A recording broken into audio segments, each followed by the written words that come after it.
신약성경 에베소서 1장 3절부터 14절까지의 말씀, 이 말씀을 우리가 함께 한 목소리로 읽겠습니다. 시작. 우리 주 예수 그리스도의 아버지이신 하나님을 찬양합시다. 하나님께서는 그리스도 안에서 하늘에 속한 온갖 신령한 복을 주셨습니다. 하나님은 세상 창조 그리스도 안에서 우리를 택하시고 사랑해 주셔서 하나님 앞에서 거룩하고 흠이 없는 사람이 되게 하셨습니다. 하나님은 하나님의 기뻐하시는 뜻을 따라 예수 그리스도를 통하여 우리를 하나님의 자녀로 삼으시기로 예정하신 것입니다.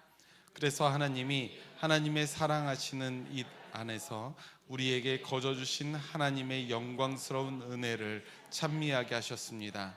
우리는 이 아들 안에서 하나님의 풍성한 은혜를 따라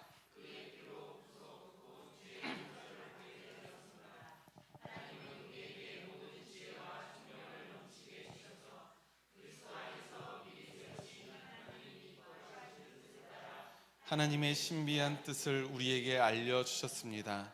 하나님의 계획은 때가 차면 하늘과 땅에 있는 모든 것을 그리스도 안에서 그분을 머리로 하여 통일시키는 것입니다.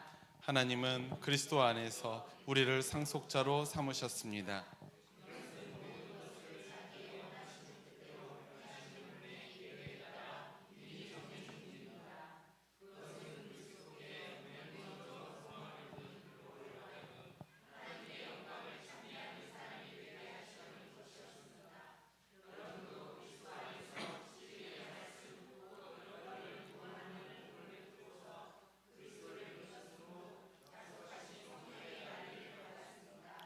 이 성령은 하나님의 소유인 우리가 완전히 구원받을 때까지 우리의 상속의 담보이시며 우리로 하여금 하나님의 영광을 찬미하게 하십니다. 아멘, 아멘, 아멘. 네. 할렐루야. 네, 저는 우리 초록교회에 아름다운 전통이 약간 있다고 말씀드렸는데 그 중에서 두 가지의 전통을 참 좋아합니다. 하나는 창립기념주일날에 우리가 더불어 비빔밥을 만들어 먹는 전통. 수년간 벌써 창립주일마다 각 가정에서 준비해온 재료들을 가지고 더불어 비빔밥이라고 이름 붙여진 비빔밥을 맛있게 먹고 있는데요. 또 하나가 있다면 오늘 우리가 함께 했었던 여름 성경학교 노래를 어른들이 함께 배우는 겁니다. 저는 초록교회의 목회자로서 나름 그런 전통에 저 나름대로의 의미를 담아서 매년마다 하고 있어요. 더불어 비빔밥은 교회의 하나됨이라는 의미를 식탁의 자리에서 여러분들이 느끼게끔 기획한 것이고요. 또 성경학교 찬양을 여러분들이 함께 배우는 것은 초록교회의 남녀노소가 하나님께 드리는 예배로 연결되어 있다는 의미를 담고 있는 것입니다. 그리고 우리 초록교회 공동체가 오늘날 다음 세대라고 불리는 이 아이들을 우리가 홀대하지 않는 교회다라는 것을 여러분들에게 꼭 보여주고 싶은 마음도 있었어요. 두말할 나위 없이 교회는 서로의 벽을 허물고 서로 연결되고 연합하는 자리인 줄 믿습니다. 그게 교회예요. 그래서 교회의 뒤에 저는 늘 공동체라는 단어를 붙이는 것을 매우 사랑합니다. 그래서 우리 초록교회 신앙공동체, 초록교회 공동체가 하나님 앞에서 정말로 진실된 공동체의 모습을 갖추어 나갔으면 좋겠습니다. 오늘도 한 마음으로 한 하나님을 예배하기 위해서 이 자리에 동참하신 우리 초록교회 모든 신앙가족 여러분들에게 하나님의 은혜와 평강이 함께 하시기를 진심으로 축복합니다. 오늘도 주변에 계신 여러분들과 함께 인사 한번 나누었으면 좋겠습니다. 주님 안에서 사랑합니다. 이렇게 한번 인사할까요? 주님 안에서 사랑합니다. 주님 안에서 사랑합니다. 네, 정말로 주님 안에서 사랑합니다. 성도 여러분, 여러분에게 하나님을 찬양한다는 것은 어떤 의미가 있습니까? 찬양한다는 것이 어떤 의미가 있는 행동인가요? 우리가 일상의 삶을 살아가다가 어느 순간 나도 모르게 입속에서 하나님을 향한 찬양의 곡조가 새어나올 때가 있습니다. 흘러나올 때가 있어요. 제가 몇 번 말씀드렸던 것 같지만 제가 고등학교 시절에 자취를 했었습니다. 저는 천안 시내에 있는 고등학교에 다녔고 저희 집은 시내에서 버스를 타고 1시간 이상을 가야 되는 곳이었기 때문에 고1 때부터 고1 2학기 때부터 학교 근처의 으슥한 골목에서 혼자 자취를 했었습니다. 저희 학교는 야간 자율학습을 했었는데요. 요즘에는 정말로 자율로 하는 학교도 있더라고요. 그런데 우리 때만 해도 자율이라고 이름만 붙여진 강제학습이었죠. 여러분들이 많이 경험해 보셨을 겁니다. 서훈주 지사님께서 지금 콧 웃음을 치셨는데 같은 비슷한 세대여서 극히 공감하는 웃음이었을 거라 믿습니다. 네, 맞아요. 진짜 야간 타율학습을 그렇게 했으면 매일 밤 10시까지 했었습니다. 저희 학교 같은 경우에는. 그러면 저희 집에 동네로 가는 버스가 이미 끊겨 있는 시간이었어요. 그래서 어쩔 수 없이 자취방을 구해 주셨습니다. 근데 어머니가 값싼 방을 구하시다 보니까 학교에서 걸어서 한 10분 정도 가는 아주 으슥한 골목. 근데 제가 통학을 한 반학기 동안 했었는데 그때 저에게 아주 안 좋은 기억을 주었던 장소 근처였어요. 자취방이. 어떤 안 좋은 장소였냐면 그곳을 지나서 우리 동네에 가는 버스를 타야 됐는데 오밤중이잖아요. 밤 9시가 넘는 시간이니까 가는데 어떤 이렇게 형아들이 저를 부르더니 저의 주머니에 있는 모든 것들을 이렇게 홀라당 털어가셨던, 그것도 되게 좀 억울했던 것이, 저는 이미 그 형들이 있던 곳을 지나쳐 갔는데 저와 같은 동네에 살던 저보다 한 학년 더 높은 다른 형이 걸린 거예요. 근데 그 형이 수강아 너는 도망가 라고 해야 되는데 수강아 일로 와봐 해서 저 모르고 갔는데 그 다른 형들이 자 너의 주머니를 털어보렴 이렇게 해서 그런 안 좋은 기억이 있던 장소 근처에다가 저의 자취방을 잡아주셨습니다. 그러니까 그 트라우마도 있고 딱 가로등불도 거의 없는 곳에 제가 매일마다 걸어가야 되는 일이 이제 발생한 거예요. 그럴 때 어떻겠습니까? 내 마음속에 약간 불편한 마음이 있고요, 좀 무서운 마음도 있었습니다. 그래서 그 무서움을 덜어내기 위해서 저 어떻게 했냐면 늘 밝은 찬양을 반복해서 흥얼거리면서 걸어갔습니다. 제 마음속에 내면에 있는 어떤 어두움을 몰아내고자 하는 찬양이기도 하고요. 생각해 보세요. 다른 사람이 볼 때 어떤 사람이 밤길에 흥얼거리 노래 부르면서 걸어간다 하면 잘 안 건들 것 같잖아요. 이렇게 두 가지의 목적을 가지고 문제 있는 사람이다라고 생각할 수도 있을 것 같아서 찬양을 부르면서 계속 걸어갔던 기억이 있습니다. 사람들은 저처럼 어떤 두려움을 이겨내기 위해서 찬양을 하기도 하고요, 또 어떤 장엄한 풍경을 보거나 놀라운 경험을 했을 때에 아주 자연스럽게 찬양이 흘러나오기도 합니다. 또 매일 반복되는 일상 속에서 갑자기 어떠한 감격이 있을 때, 또 감사가 느껴질 때 저절로 찬양이 흘러나오기도 하죠. 이러한 찬양은 문득 내가 이런 것이 깨달아지는 거예요. 내가 하나님의 세계에 속해 있구나. 그분께서 나와 함께 하시는구나. 내가 주님의 손 안에 붙들려 있구나 라는 것을 깨닫게 될 때에 우리의 입에서 자연스레 터져 나오는 것입니다. 그야말로 찬송가의 가사처럼 이런 것이죠. 주님의 높고 위대하심을 내 영혼이 찬양하네.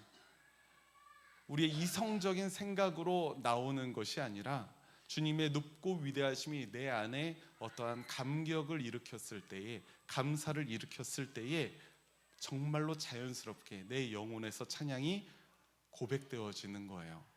그것에 곡조가 있어도 좋고 없어도 상관이 없습니다. 그런데 주님께 올려드리는 내 마음의 깊은 고백, 그것이 바로 찬양이라고 부를 수 있는 겁니다. 오늘 우리가 읽은 에베소서 1장 3절부터 14절까지의 말씀은 신약 성경에서 가장 길고 가장 아름다운 찬양시라고 불리는 부분입니다. 사실 구약 성경에는 찬양시가 굉장히 많아요. 시편이라는 성경 때문에 찬양시가 많이 있습니다. 근데 신약 성경에 많지 않은데 아주 유명한 것 중에 하나가 예수님을 잉태한 마리아가 부르는 마리아 찬가가 있을 것이고요. 또 오늘 에베소서 1장에 나오는 찬양시가 있습니다. 에베소서 자체에 어떤 신학적인 용어가 꽤나 많이 있어요. 그래서 에베소서를 여러분들이 읽어보면 로마서만큼 쉽지 않습니다. 굉장히 어려운 말씀이기도 해요. 그렇지만 이 말씀이 하나님을 향한 일종의 찬양이라는 사실은 아주 분명합니다. 흥미로운 것은 오늘 본문의 말씀이 꽤 긴 말씀인데요, 3절부터 14절까지의 말씀이니까 꽤 길잖아요. 그런데 이 말씀을 헬라어 원문 성경으로 보면 단 한 문장으로 이루어져 있다는 겁니다. 굉장히 비효율적이죠. 이 긴 말씀이 딱 한 문장이에요. 에베소서의 기자가 얼마나 하나님을 찬양할 것이 많고 얼마나 감격스러웠던지 숨도 쉬지 않고 하나님을 찬미하고 있는 모습을 우리가 볼 수 있지 않나라는 생각을 하게 됩니다. 우리가 본문 말씀을 넓은 시야로 한번 보면요, 이 말씀이 찬양하고 있는 그 하나님이 어떤 분이실까 우리가 한번 헤아려 볼 수가 있어요. 3절부터 6절까지의 말씀을 보면 창조주 되시고 우리를 사랑해 주시며 독생자 예수님을 우리에게 구원자로 보내주신 바로 성부 하나님을 찬양하고 있습니다. 그리고 7절부터 12절까지의 말씀은 예수님의 보혈로 죄를 용서해 주시고 하나님의 계획을 알려주시고 성부 하나님과 더불어서 우리를 상속자로 삼아주시는 성자 예수님을 찬양하고 있죠. 그리고 마지막으로 13절과 14절 말씀에서 보면 우리가 하나님의 소유인 존재라는 것과 하나님의 상속자라는 사실을 확증해주는 성령의 날인이라고 하거든요. 도장 꽉 찍어주는 겁니다. 확증해 주시는 성령 하나님도 우리가 찬양하고 있습니다. 그러니까 달리 말하자면 이 하나의 찬양시 속에는 성부 하나님, 성자 예수님, 성령 하나님, 이 삼위일체 하나님을 향한 찬미가 아주 고루고루 포함되어 있다는 거예요. 그리고 각각의 부분을 우리가 마무리하는 6절과 12절과 14절의 말씀을 보면 하나님의 영광을 찬미하게 하신다라는 구절로 동일하게 마무리하고 있는 사실도 우리가 알 수가 있죠. 오늘 우리가 읽은 에베소서 1장 3절부터 14절까지의 말씀은 신약 성경에서 가장 길고 아름다운 찬양시라고 제가 말씀드렸잖아요. 이 삼위일체 하나님을 찬양하는 오늘 본문을 우리가 하나로 꿰고 있는 말씀 단 하나를 한번 뽑아봐라 라고 한다면 성경에 있는 말씀은 보통 두 괄씩입니다. 앞에 그 중심을 아예 선포해놓고 뒤를 설명해주고 있어요. 그래서 3절 말씀이 아주 중요한데요, 우리 3절 말씀 다 같이 한 번 더 읽어보겠습니다. 시작.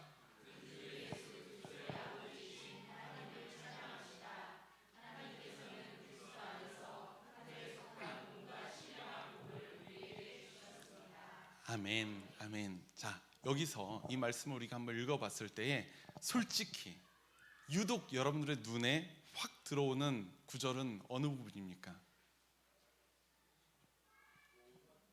네, 맞아요. 대부분이 그럴 거예요. 저도 그래요. 함정을 파는 게 아니라 저도 그렇다는 말씀을 드리고 싶은 겁니다. 유독 눈에 띄는 부분은 하늘에 속한 온갖 신령한 복, 이것을 우리에게 주셨다는 말씀 아니겠습니까? 에베소서 말씀에서 굳이 하늘에 속한 신령한 이라는 수식어를 붙여놓은 이유는 구약 성경에서 약속하는 어떠한 물질적인 복과 대비해 놓기 위해서 그렇습니다. 하지만 우리가 3절 말씀을 통해서 하나님이 우리에게 주신 이 복을 생각할 때에 응당 하늘에 속한 온갖 신령한 복이라는 표현에 눈길은 가게 되지만 저는 이 말씀을 깊이 묵상하면서 깨닫게 되는 바는 이것보다 더 중요한 부분이 이 말씀에 포함되어 있다는 것을 우리가 알아야 된다는 거예요. 더 중요한 것이 무엇일까요? 더 중요한 것은 바로 그 앞에 언급된 구절입니다. 그리스도 안에서라는 거예요. 지난 수요일 저녁 예배 때 신명기 7장의 말씀을 보았었는데요, 그 말씀을 보면서 하나님께서 이스라엘에게 약속하시는 분명한 축복이 있음을 제가 말씀드렸었습니다. 먼저 신명기 7장 12절 말씀 주보에 제가 담아 놓았습니다. 함께 읽겠습니다. 시작. 당신들이 이 법도를 듣고 잘 지키면 주 당신들의 하나님도 당신들의 조상에게 맹세하여 세우신 아멘, 아멘. 하나님께서 당신들의 조상에게 맹세하여 세우신 언약을 지키시고 한결같은 사랑을 베푸실 것입니다 라는 말씀을 하시면서 이어지는 말씀을 보면 하나님의 백성들에게 약속하시는 아주 구체적인 축복들을 약속하고 계심을 우리가 볼 수가 있어요. 어떤 복이냐면 하나님의 사랑과 복을 받아서 약속의 땅에서 그들은 번성할 거라는 겁니다. 자녀도 번성하고요, 열매와 곡식도 번성할 거고요, 술과 기름도 풍성하게, 가축의 새끼까지도 풍성할 겁니다. 그리고 주님께서 또 어떤 약속을 하시냐면 우리들의 모든 질병의 아픔이 있을 텐데 그 질병까지도 하나님께서 회복하실 것이라고 분명하게 약속하세요. 성경에서는요, 분명히 우리에게 하나님께서 복 주신다는 사실을 약속하고 계십니다. 그리고 그 복이 비단 신령한 복, 왠지 뜬구름에 떠 있는 복, 그것을 아니라 우리의 삶에, 우리의 피부에, 우리의 인생에 직접적으로 와 닿는 그러한 실제적인 복 또한 주님께서 약속하고 계시다는 거예요. 우리 사랑하는 초록교회 신앙가족들이 하나님이 약속하신 분명한 축복을 풍성하게 누리시기를 주님의 이름으로 축원합니다. 아멘. 그런데 여러분, 성도님들과 신명기 7장 말씀을 보면서 제가 이런 말씀을 덧붙여 드렸어요. 우리는 하나님이 약속하신 복을 기대하고 기다리되 복을 받는 것이 우리 신앙의 목적이 되어서는 곤란하다라는 겁니다. 하나님의 놀라운 축복은 궁극적인 목적이 아니라는 거예요. 여러분들 신앙생활 하실 때에 복 받으려고 신앙생활 하십니까? 성경에 의하면 그것은 곤란합니다. 하나님의 놀라운 축복은 궁극적인 목적이 아니라 하나의 결과물이기 때문에 그렇습니다. 구약 성경의 안경을 쓰고 보면 하나님의 율법을 잘 지킨 언약 백성들에게 내려주시는 결과물이 바로 하나님의 복이고요, 신약 성경의 안경을 쓰자면 예수님의 십자가 은혜를 우리가 의지하는 믿음의 백성들에게 누리게 하게끔 하시는, 그리고 그것이, 그 결과물이 바로 하나님의 복이죠. 구약에서는 하나님의 율법을 준행하는 것이 참 신앙이었고요, 신약에서는 예수님의 십자가 은혜를 의지하는 것이 참 신앙이니까 그렇습니다. 그러니까 신앙의 목적은 우리가 복 받는 것이 아니라 무엇이겠습니까? 우리 주님을 더욱더 사랑하고 더욱더 믿는 것이 목적이에요. 그리고 그에 합당한 삶을 우리가 살았을 때, 그래서 율법을 준행하고 하나님의 말씀을 순종하고 내가 믿음의 삶을 살았을 때 그 결과물로 하나님께서 그 놀라운 복을 우리에게 약속하여 주신다는 겁니다.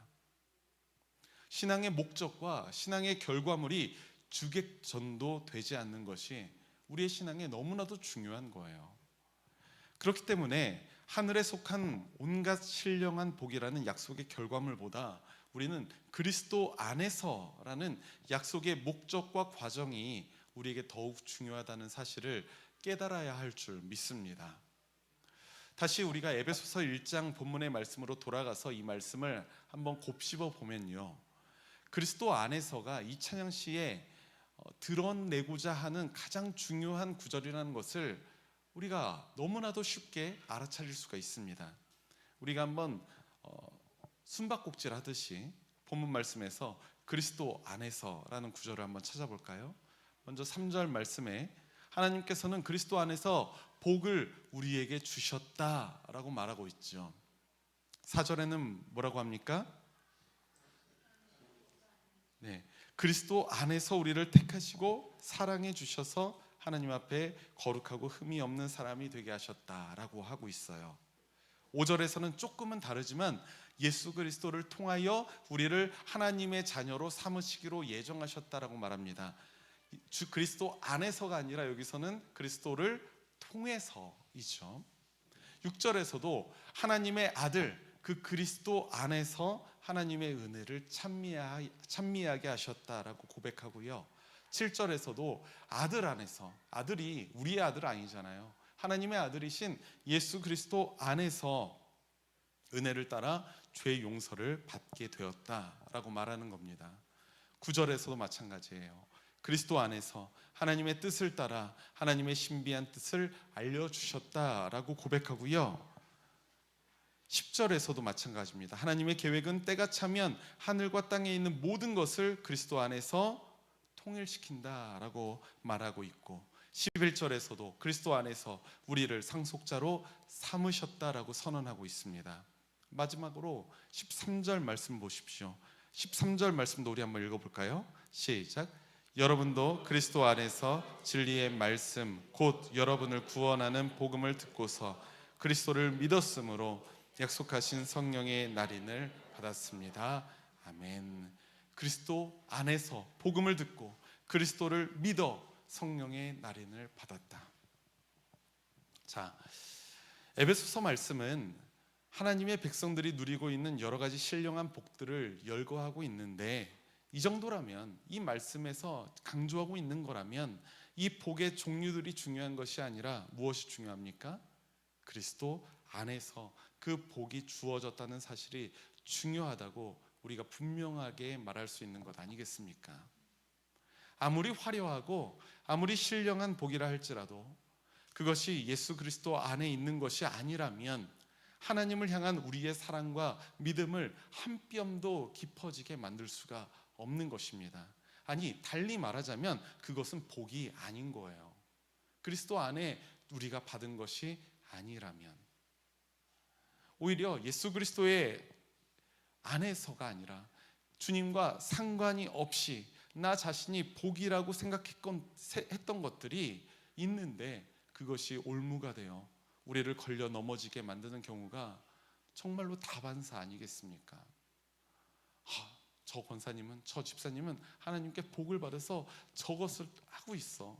그런데 수년간 지나면 그 사람이 점점 교만해지고, 점점 신앙에서 멀어지고, 점점 예배의 생활에서 떨어지고, 그의 믿음은 희박해지고, 이러한 모습이 있다면 그 이전에 그가 받았던 그 복이라고 칭했던 것은 정말로 주님 안에서 받은 복입니까? 그렇지 않다는 겁니다. 오히려 그를 걸려 넘어지게 했던 올무였다는 것이죠. 사랑하는 우리 초록교회 신앙가족 여러분, 받은 은혜에 눈을 뜬 사람은 하나님의 영광을 찬양하게 됩니다. 은혜에 눈을 뜨면, 은혜를 깨닫게 되면 찬양은 저절로 나오게 됩니다. 하나님 앞에서 찬양하지 않는 사람은 두 가지 경우가 있어요. 하나님께 받은 축복의 은혜를 아직 미처 깨닫지 못했거나, 아니면은 두 번째는 자신이 누리고 있는 축복이 있는데 그것이 하나님의 은혜가 아니라 나의 노력에 대한, 나의 어떠한 행위에 대한 보상이라고, 내가 당연히 누릴 수 있는 것이라고 여기기 때문에 찬양하지 않는 겁니다. 이거 분명한 교만의 죄죠. 우리의 고백에서 그리스도 안에서가 사라진다면 그런 교만함의 함정에 빠질 수 있다는 사실을 여러분들 꼭 믿으시기 바랍니다. 우리가 주님 안에서 누리는 것이 아니라 내가 당연히 누릴 수 있는 것을 늘 발견하게 되면 우리는 교만함의 함정에 가까워지고 있다는 신호라는 거예요. 우리가 매주 예배를 드리면서 드리는 찬양이 있습니다. 여러분은 왜 찬양하시나요? 왜 하나님을 찬양하십니까? 우리가 하나님께 부르는 찬양은 자격이 없는 우리를 향한 하나님의 사랑이 지금도 우리에게 부어지고 있는 데에 그 사랑과 은혜에 우리가 감격하고 감사하는 마음을 우리가 담아서 주님께 다시 올려드리는 것 아니겠습니까? 그런 진심 어린 고백이 바로 찬양이에요. 그래서 찬양에는 사실 곡조가 중요한 것은 아닙니다. 예전에 제가 어린 시절에 부흥의 강사 목사님이, 그 강사 목사님, 제가 어린 시절에 부흥에 썩 좋은 기억이 많지 않은데 그래서 그 강사 목사님은 저에게 큰 은혜를 주셨던 분입니다. 그 목사님이 말씀하셨던 자신의 이야기가 기억에 나요. 그분은 서울에서 꽤 큰 교회 담임 목사님이시기도 한데 어떠한 조건을 걸고 또 강사료를 받으면서 부흥회를 다니시는 분이 아니라 자신이 말씀 전하는 것이 자신의 사명이라고 여기고 그 교회를 섬기면서 다니시는 분이셨거든요. 근데 그분이 어떤 낙도에 가서, 남해안에 있는 낙도에 가서 성도님들 대여섯 명을 두고 부흥회를 하십니다. 1000명이 넘는 교회의 담임 목회자가 그렇게 하기가 쉽지 않아요. 그런데 이제 서울에서 화려한 밴드에 맞춰서 뜨겁게 찬양하시다가 그 섬에 가서 할머니 할아버지들과 할 때 그 찬양을 할 때 모든 찬송가가 멜로디가 똑같았다는 거예요. 이거 어느 정도 이해하실 거예요. 옛날 신앙생활 하시는 분들은 이제 70대 넘어가시는 분들과 다 찬양을 하니까 은혜가 풍성한 하나님은, 모든 곡이 다 랩인 거죠. 멜로디가 중요하지 않아요. 뭐 어떤 미가엘 찬양 반주기가 있는 것도 아니고 신디가 있는 것도 아닙니다. 그런데 그 할머니 할아버지들의 마음을 담아서 이렇게 찬양을 뜨겁게 부르는 것에 그 목사님이 은혜 받으셨다는 거예요. 곡조가 중요한 게 아니죠. 그의 마음에서 우러나오는 그 진심 어린 고백이 중요합니다. 어떤 고백입니까? 하나님의 은혜를 깨달은 자의 고백입니다. 바라기는 예수 그리스도 안에서 중요합니다. 그 주님 안에서 지금껏 우리가 누리고 있는 은혜와 사랑에 감사하는 찬양이 우리의 삶 가운데 늘 있기를 간절히 소망합니다. 그럴 때에 주님께서 예비하신 복을 우리가 충만하게 누릴 수 있습니다. 그 전까지는 주님께서 주시는 복을 누리는 게 아니에요. 내가 응당 받아 마땅한 복을 내가 받는 것뿐이죠. 그런데 여러분들의 삶은 주님께서 부어주시는 은혜와 사랑으로 늘 충만한 삶이 되기를 간절히 소망합니다. 그 은혜와 사랑에 눈을 뜨고 여러분들의 평생토록 그 찬양의 소리가 끊이지 않는 우리 거룩한 하나님의 백성들이 되시기를 주님의 이름으로 축원합니다. 우리 함께 말씀을 기억하면서 주보에 있는 공동체의 기도를 우리 한 목소리로 기도하겠습니다. 함께 기도하겠습니다. 시작. 찬양과 경배를 받으시기에 합당하신 하나님 아버지, 주의 백성들에게 베풀어 주신 은혜와 축복에 감사하며 이 예배의 자리에서 주님께 나아갑니다. 하나님 앞에서 아무런 자격조차 없는 우리가 예수 그리스도 안에서 그 은혜를 통하여 자녀로 받아들여지고 풍성한 삶을 누리게 하시니 감사합니다. 우리가 주께서 베푸신 은혜에 눈을 뜨고 평생토록 찬양의 고백이 끊이지 않게 하옵소서. 하나님의 영광을 찬미하는 우리의 고백 가운데 주님을 향한 사랑과 믿음이 더욱 깊어지기를 소망합니다. 주님을 찬양할 때 세상이 줄 수 없는 기쁨과 평화를 누리게 하옵소서. 예수 그리스도의 이름으로 기도합니다. 아멘. 아멘.